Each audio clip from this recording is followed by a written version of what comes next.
Hermanos, ¿saben ustedes quién fue Simón Estelite? ¿Saben ustedes quién fue Simón Estelite?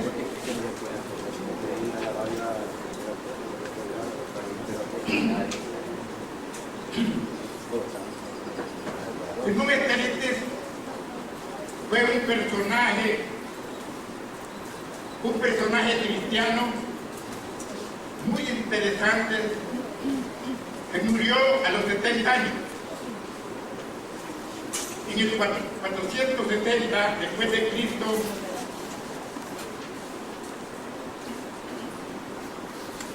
dice la tradición que lo aturdió el mundo.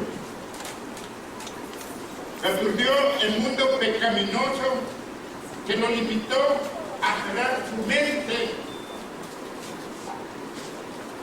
su vida, sin desarrollar los deberes cristianos. No llegó a ser testimonio ni ejemplo de lo suyo. No cumplió con las demandas cristianas. Dejó de poner en práctica la mística, las acciones de la doctrina cristiana.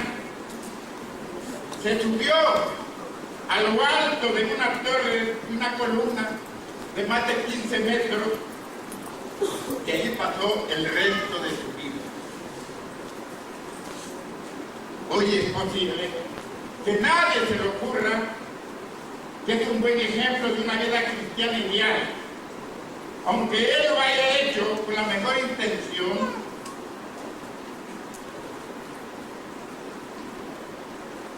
Pero en el mundo el Señor nos manda que estemos en el mundo, pero que no hagamos las cosas del mundo. Saben que la vida cristiana está llena de retos. Cuántas incursiones en su sana doctrina, cuántas demandas y cuántos deberes tenemos como cristianos. Muchas normas que tenemos que vivirlas, vivir su palabra, vivir la oración, la autoridad espiritual, la mayordomía, la santidad, la salvación, el Espíritu Santo.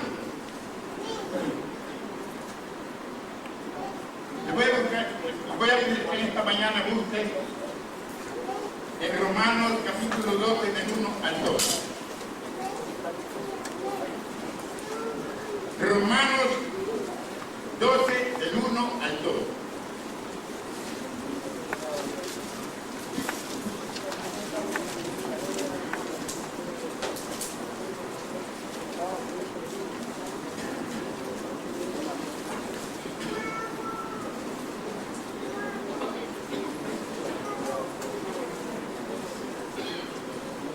Así, hermanos, os ruego, por la misericordia de Dios, que presentéis vuestros cuerpos en sacrificio vivo, santo, agradable a Dios, que es vuestro culto racional.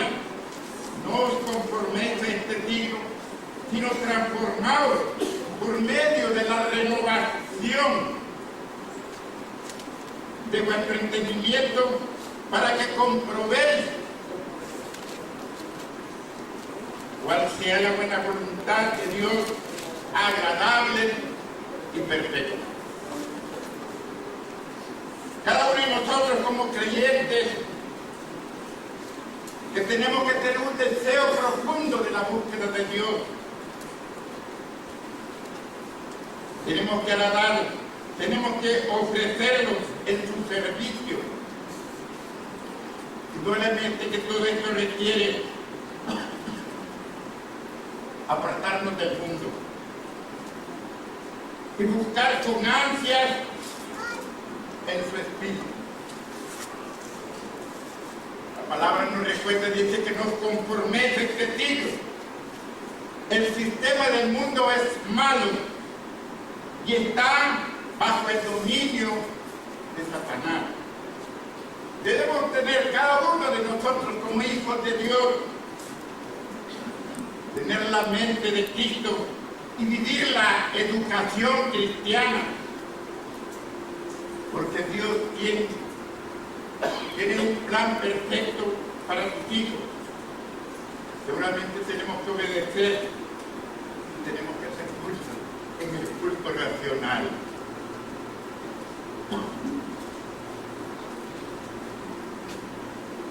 Hermanos, la vida en el Señor es un proceso de cambio. Es una nueva estructura moral y espiritual de cada uno de nosotros, los que profesamos a Cristo.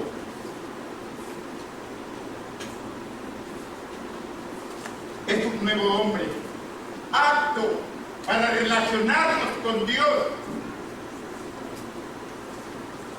Desde el momento que aceptamos al Señor tenemos un vínculo, tenemos una unión, tenemos un encuentro. Venimos a hacer una asociación entre Dios y nosotros en la labor que está encomendada a cada uno de nosotros. La cultura ahora es una cultura sacra.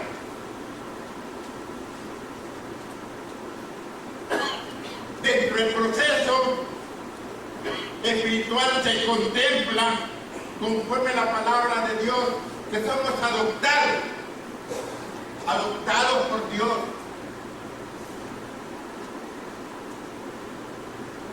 Dice la palabra que todos los que lo hemos recibido,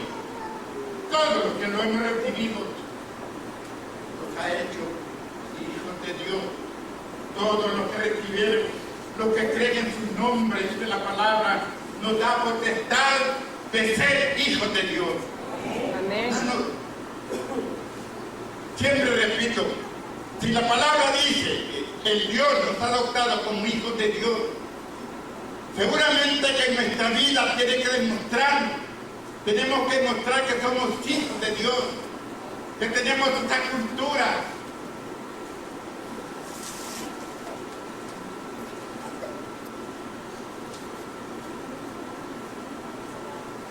La vida espiritual es evolutiva, hermano. Es un desafío que luchamos a diario los cristianos. Es una guerra constante, una guerra espiritual entre el bien y el mal. Es una guerra de todos los días, una confrontación.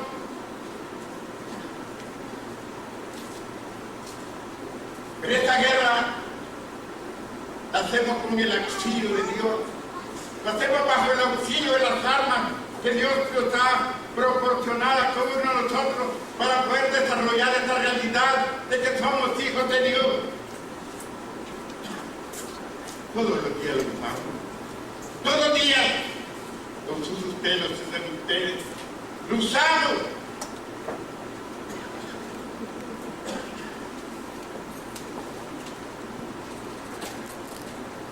Dentro de la vida cristiana hay un elemento, algo necesario en nuestra vida. Y es, como hijos de Dios, poder escuchar la voz de Dios, recibir de parte del Padre hacia nosotros, instruyéndonos, ayudándonos, aconsejándonos.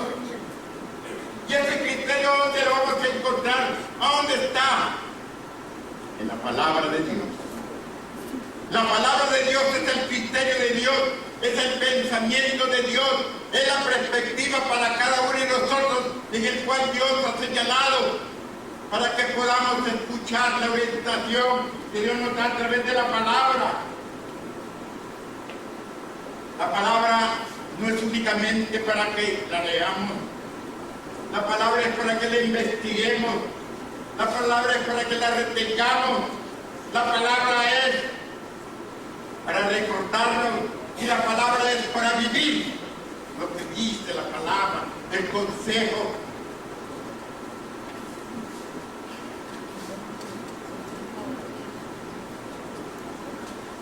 La palabra, lo pensemos, es una historia judía. Ok, es un buen catálogo moral ¿Sabe que si la Biblia, el mundo no entendería, estaría en oscuridad, estaría en gran ignorancia?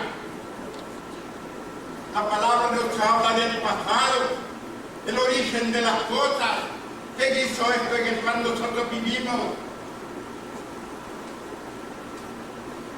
Y la palabra, no entenderíamos el pasado, no entenderíamos el presente, la vida en Cristo, la nueva renovación en el hombre. Sin la palabra no entenderíamos la vida venidera.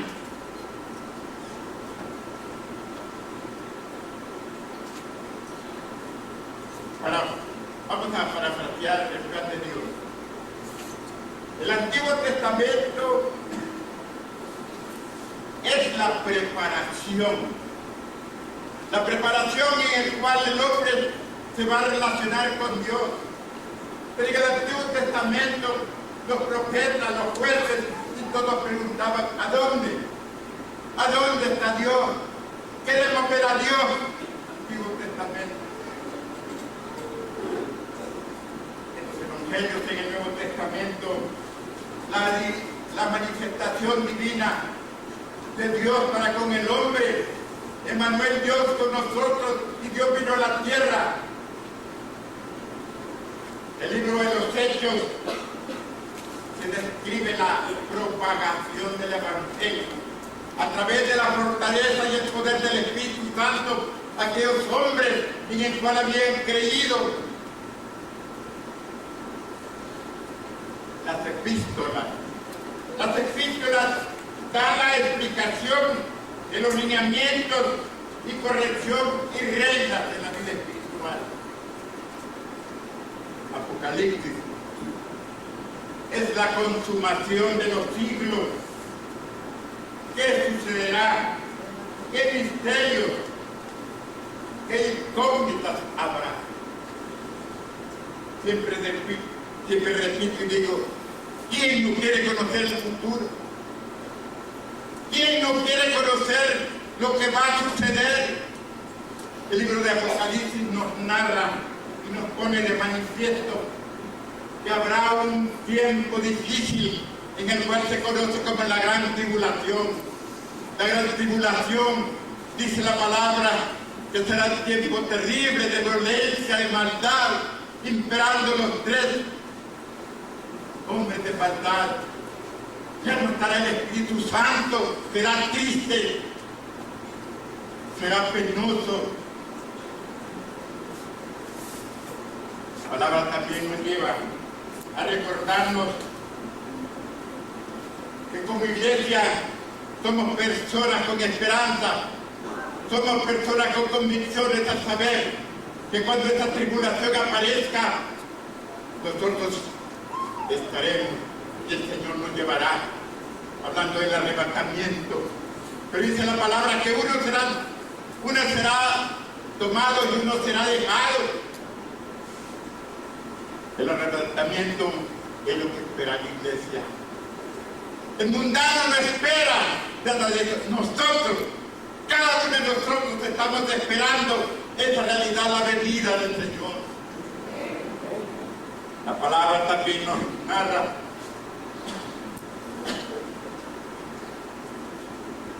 otro suceso hermoso, nos narra el milenio.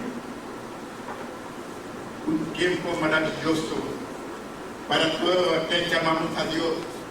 Jesucristo viene a la tierra, el diablo es atado por 1000 años. Avivamiento profundo y grande en todo aquello que profesamos a Dios. Alegría constante, abundancia de todo. Será un tiempo precioso, 1000 años. Pero también la palabra nos lleva y nos habla de un Armagedón. ¿Cuántos enemigos de Dios? ¿Cuántos están contra Dios? Dice la palabra que será la batalla tan terrible, porque Dios va a luchar esa batalla allá en el monte de Mequino, en el Armagedón. Pero también falta algo. Dentro de la palabra también nos narra y nos habla Y hay claridad cuando nos dice que hay un juicio, que habrá un juicio. Cuando miro cada uno de ustedes, seguramente que en sus corazones saben que cada uno de nosotros vamos a comparecer ante el trono de Dios. Compareceremos ante Jesucristo. Unos a juicio.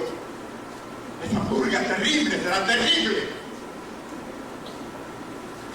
Pero bendito sea el Señor, que ustedes, en ese juicio estaremos salvados. Porque dice la palabra que ahora no hay ninguna condenación en los que están en Cristo Jesús. ¿Cuántos dicen amén?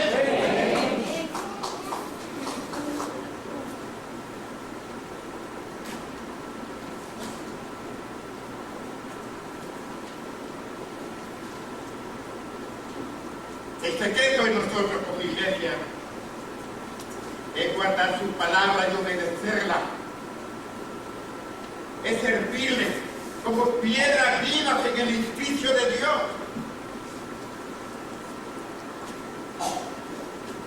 La palabra nos manda oír sus mandatos, pero al oír tenemos que hacer también. Porque las Escrituras nos exhortan a servir a Dios con propuestas para el inconverso, a evangelizar, a discipular con resultados, hermano. Qué bueno que muchos son maestros y muchos son discípulos. La palabra nos manda que tenemos que hacerle. La palabra nos exige, nos exhorta. Que tenemos que evangelizar, que tenemos que discipular. Pero Dios sabe si ustedes están haciendo esto. Dios sabe y los conoce a cada uno de nosotros y sabe si estamos sirviéndolo o no le estamos sirviendo. Dios sabe.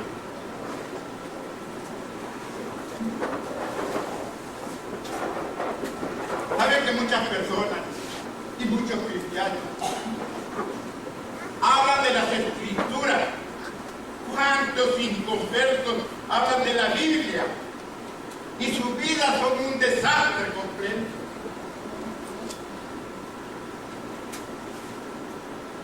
La palabra hay que estudiarla, hay que analizarla, hay que vivirla y hay que demostrarla. ¿Cuántos dicen amén? Amén. Se cuenta que una recién convertida al Señor fue donde su consejero espiritual para pedirle ayuda, porque se encontraba en un dilema. Pastor, le dijo, estoy confundida y perdida y no entiendo para nada la Biblia. No encuentro satisfacción en leerla, me confunde y no la entiendo. El pastor le contestó, comience nuevamente a leerla y cuando encuentre una norma, un mandamiento, una ley, póngalo por obra, y así sucesivamente. Al mes regresó esta nueva creyente convencida y agradecida y le dijo, pastor, ahora sí le entiendo la palabra, lo estoy practicando como cristiana que soy.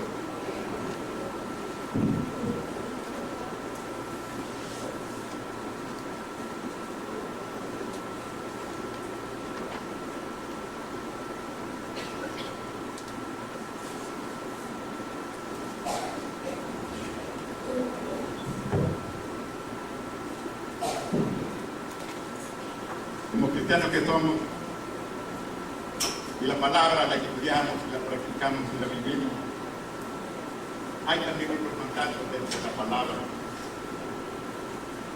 y esa es la autoridad espiritual. Quiero que veamos a Romanos 13 del 1 al 2.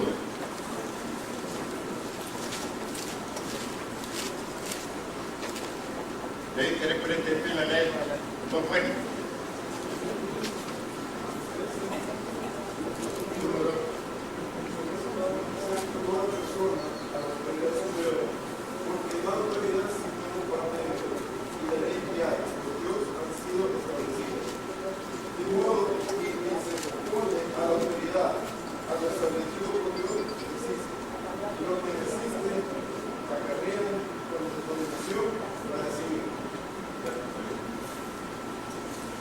Quiero repetir.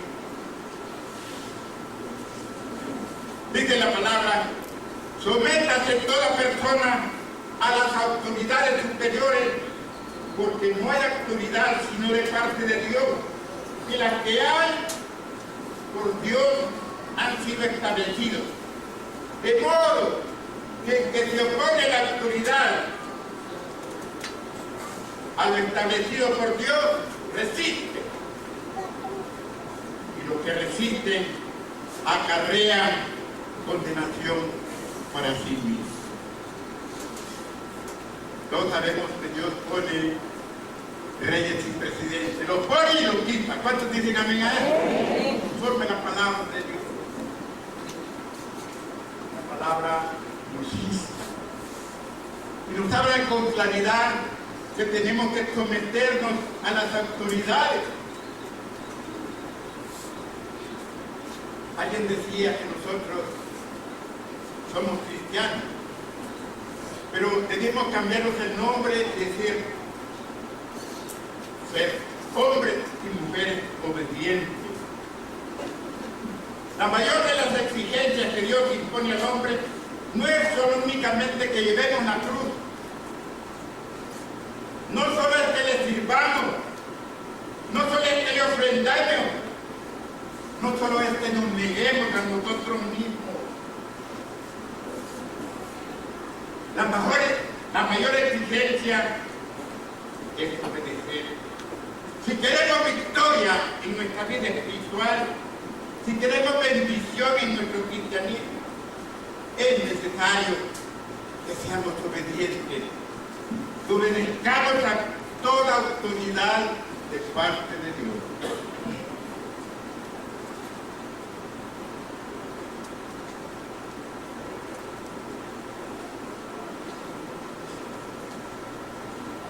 Hay dos cosas que los cristianos nos hacen perder el poder. Dos cosas. Primero es pecar. Y segundo es hablar mal de las autoridades espirituales. Murmurar es un gran pecado, conforme la palabra de Dios. Es una falla gravísima. ¿Saben que Dios destruyó a 14,000 en la del desierto? Cuando por ahí Moisés tenía ese problema. Aunque ellos tenían razón en algo, porque parece que Moisés no estaba bien. Él era la autoridad que Dios había puesto y destruyó miles.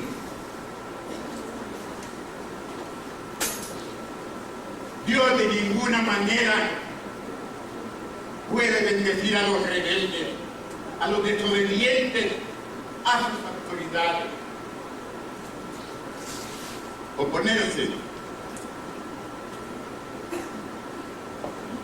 Oponerse a Dios es un principio satánico. ¿Qué pasó en el principio? Cuando la rebelión deseante, ver. ¿Qué pasó? Rebelión contra la autoridad.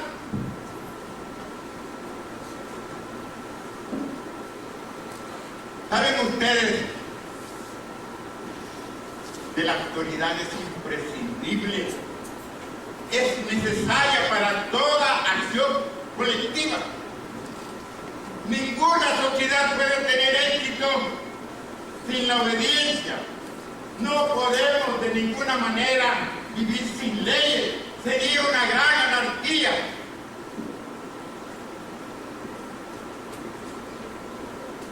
Dios ha establecido su autoridad en la iglesia. ¿Cuál es la autoridad en la iglesia? Los pastores, los ancianos. ¿Cuál es la autoridad en el hogar? Tiene que haber una cabeza. Esa es la autoridad que Dios ha puesto en la familia. La mujer sujeta, como también los hijos. La autoridad en el trabajo. El jefe personal, el director. Tenemos que someternos. En el colegio, en la universidad, probablemente ahí también Dios ha puesto autoridades. En el gobierno, Señor, gente que está mandando, es la autoridad. Aunque yo sea de otro partido, lo que sea, pero es la autoridad que Dios ha puesto en el gobierno. La autoridad Dios la ha puesto hasta en las calles.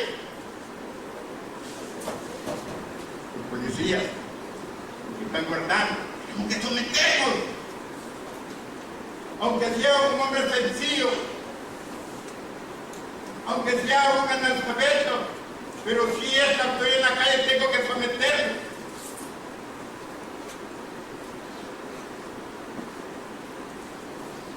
Saben que muchas veces y en todo momento nos encontramos con las autoridades de parte de Dios.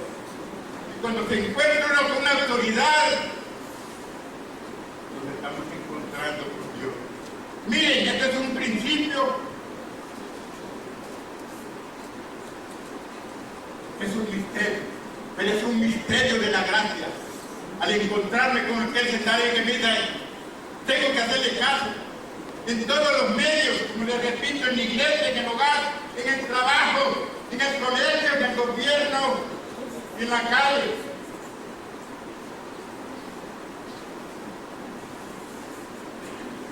Hermanos y hermanas, ser obediente en todos los lugares nos da derecho a ser exitosos en la vida social y en la vida espiritual. Somos hombres y mujeres de bien. ¿Cuántos dicen amén?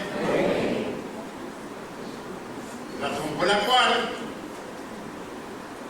un creyente obediente tiene que ser buen esposo, tiene que ser buen padre, tiene que ser un excelente trabajador, tiene que ser un buen estudiante. Tenemos que ser buenos ciudadanos, buenos cristianos, porque en todas estas áreas se somete a la autoridad, puesto que por Dios y recibimos, cuando hay obediencia, las más grandes bendiciones de parte de Dios.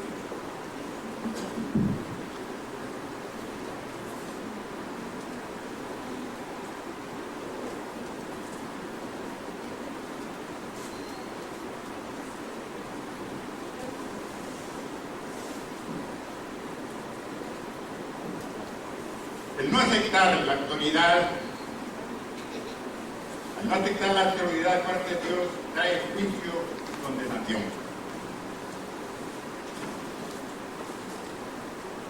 De modo que quien se opone a la autoridad lo establecido por Dios recibe, y los que resisten acarrean condenación para sí mismos.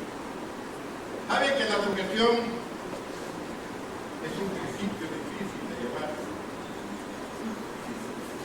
Porque a todos nos gusta mandar.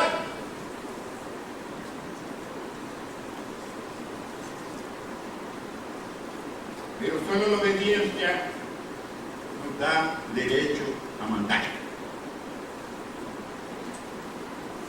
Y como decíamos al principio, que la palabra es el criterio de Dios para nuestra vida, el consejo que nosotros recibimos. También la palabra nos manda que tenemos que ser como cristianos, obedientes en todos los niveles. Es que un cristiano únicamente no es que hablamos de la Biblia. Un cristiano no solo es que tenemos los principios y que hablamos mucho de Dios. La gente tiene que vernos. Obediencia. Como decía al principio, alguien decía, No debemos llamarnos cristianos y no obedientes. Yo creo que entendiendo que en todos los niveles, obediencia, en todos los niveles, en el cual Dios ha puesto autoridades.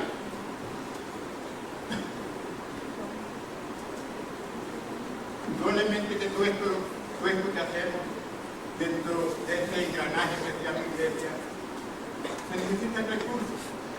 Ahora, Dios de ninguna manera tiene necesidad de que yo le dé 100 pesos, 1000 pesos. Y Dios no necesita dinero, para nada necesita dinero. Pero sí nos piden la palabra de Dios. Y somos socios en este trabajo que Dios nos ha señalado. Indudablemente son necesarios los recursos económicos. Dios es el dueño del oro y la plata. Pero nosotros aquí somos administradores únicamente. Tengan la bondad de buscar Primera Crónicas, capítulo 29, del 11 al 12. Repito, Primera de Crónicas 29, 11, 12.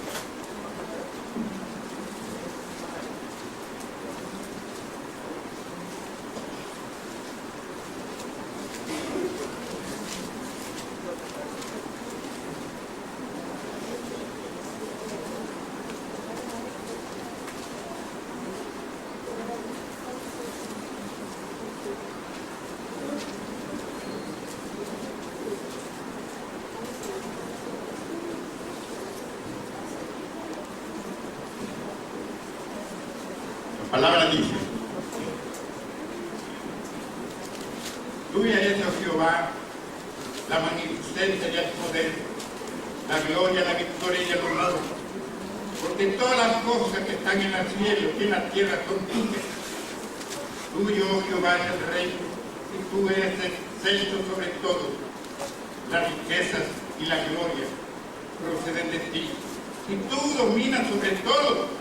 En tu mano está la fuerza y el poder, y en tu mano está el hacer grande y el dar el poder a todos.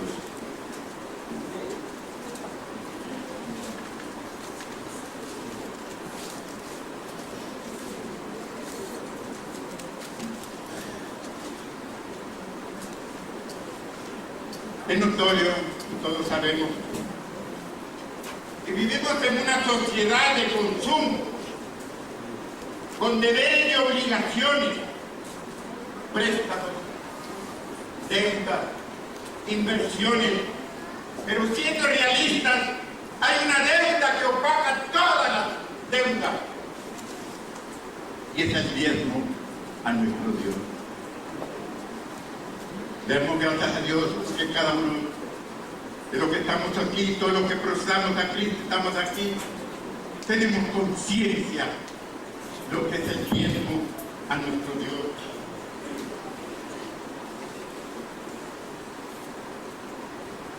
Sabemos que el propósito de Dios en el hombre en la tierra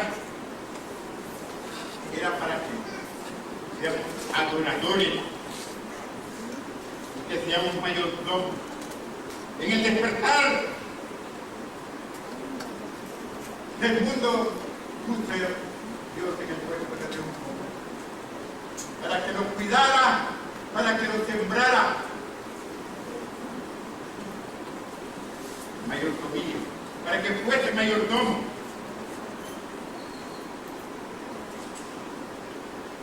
Pero desafortunadamente es el primer hombre en el puerto de mayordomo.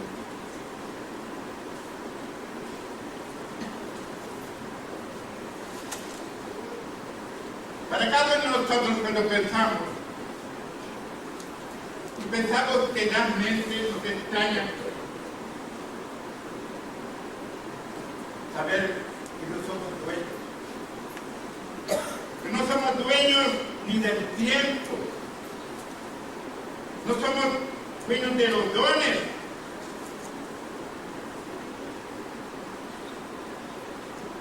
No somos dueños ni del carro que andamos, ni de los hijos. Cuesta entender esto. Cuesta entenderlo.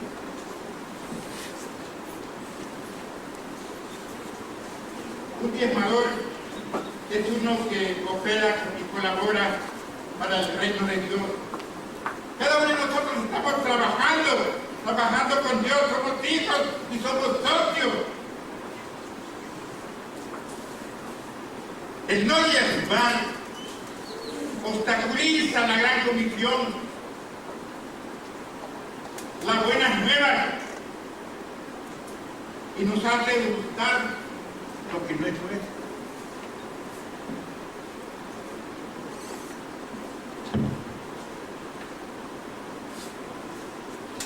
Uno de los pecados principales cometidos en el huerto del Edén fue el robo. Un hombre puede robar a otro. Una mujer puede robarle a una mujer. Pero robarle a Dios.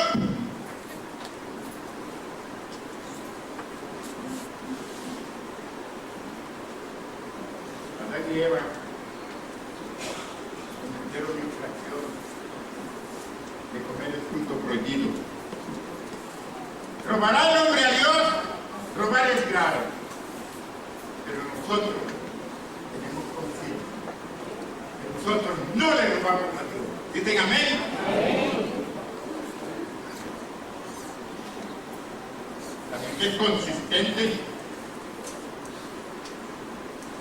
Como la prosperidad es una bendición, no prosperar es una maldición. Triste la desobediencia, desobedecer.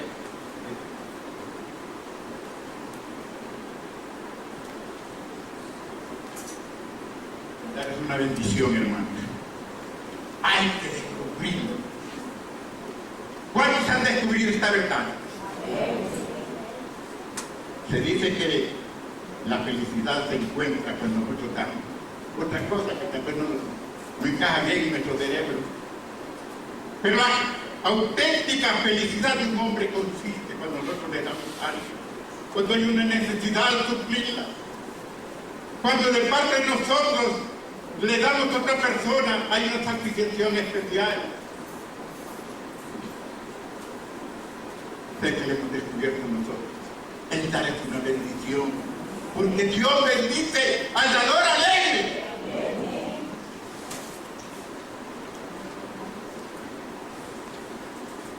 Este proceso que llevamos,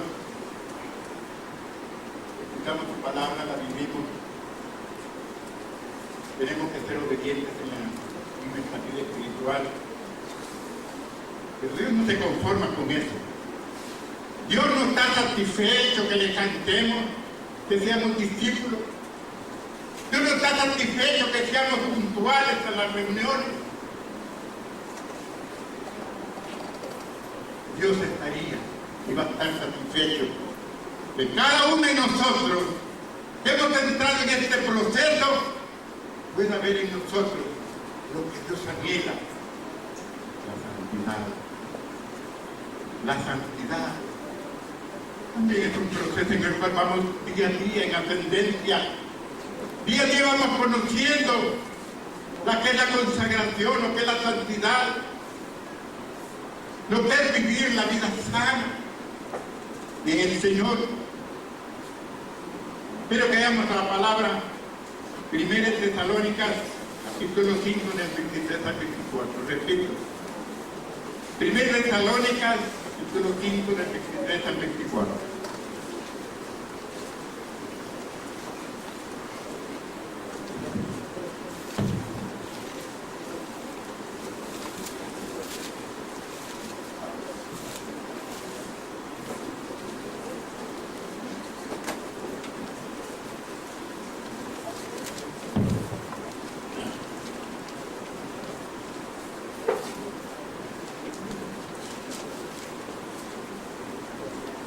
Dice la palabra: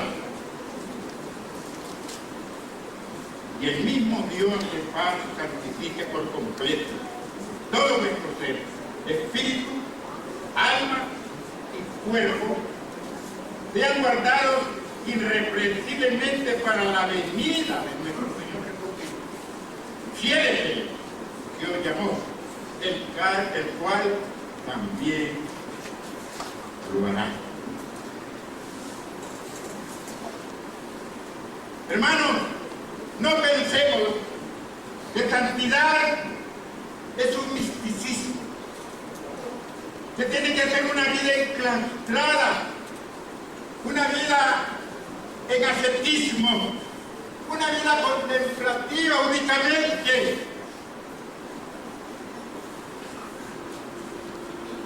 La santidad no es un escapismo también.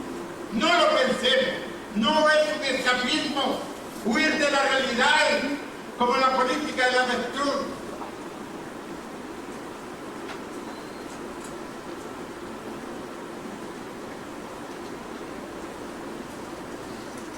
No pensemos que la santidad es un fanatismo.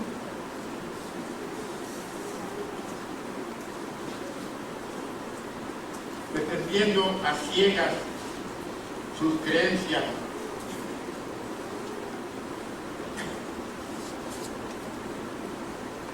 Todos nosotros sabemos y entendemos que Dios quiere que recobremos la imagen. Dios desde el comienzo dice, hagamos al hombre a nuestra imagen y semejanza. ¿Cómo nos tenemos que parecernos a Dios?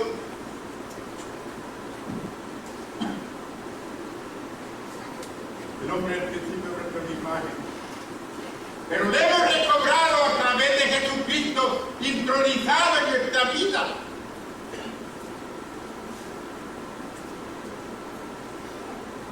Si usted no ha nacido de nuevo, no puede ver el reino de Dios. Jesús nos pide, nos exige arrepentimiento, regeneración, nos pide santidad. Pregunto hoy esta mañana, ¿entrarán al cielo los impuros?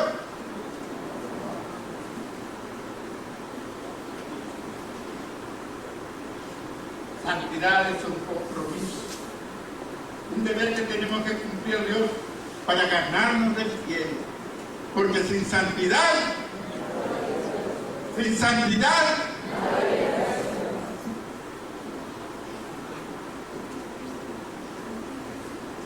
Dios quiere y anhela una iglesia santa y preparada para su venida. ¿Cuántos estamos listos? ¿Cuántos estamos listos en efecto? Y si usted no lo está, tenemos que buscar ese proceso hermoso de santidad en nuestra vida.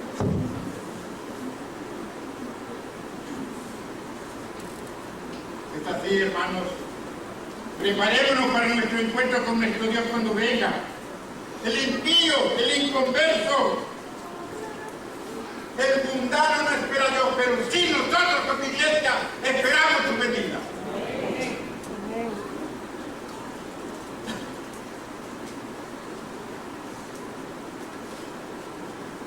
Como iglesia, yo y como iglesia, cada uno de nosotros, tenemos que hacer tres cosas.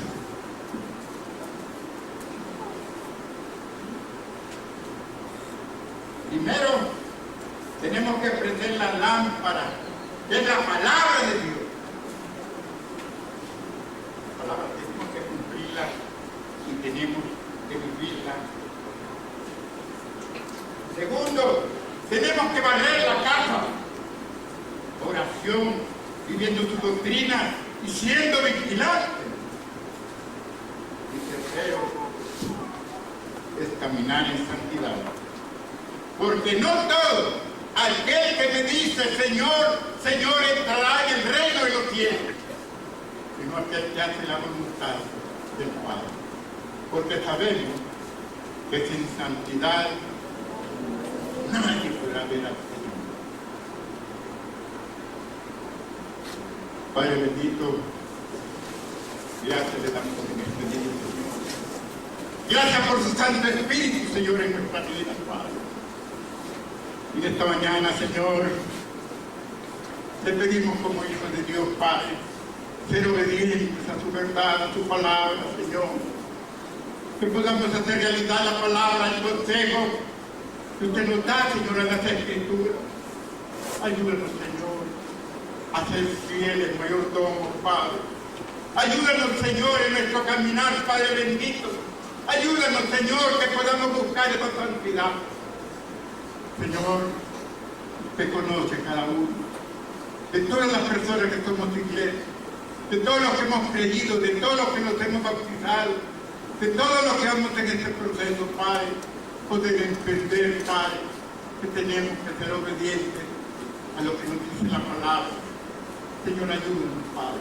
Aún en medio de las tribulaciones, en medio de los problemas hogareños, conyugales, o laborales, o lo que sea, Padre, sabemos que usted está con nosotros. Guárdanos, Señor, y ayúdanos, Padre. Oh, Padre bendito, gracias por Santo Espíritu.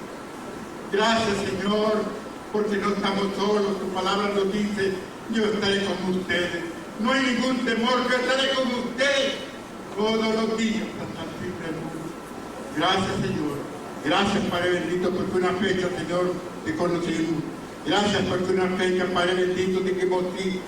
Gracias, Padre bendito, por el encuentro que hemos tenido con usted, Señor. Ayúdanos, Señor, en nuestra vida. Guárdanos, Señor, protégenos, Padre. Y sobre todo, Padre bendito, que podamos reconocer la autoridad en todos los medios, Padre. Que podamos entender este principio que es de parte de Dios, Señor. Ayúdanos, Padre. Ayúdanos, Señor, en el nombre de Cristo Jesús, nuestro Señor. Amén y amén.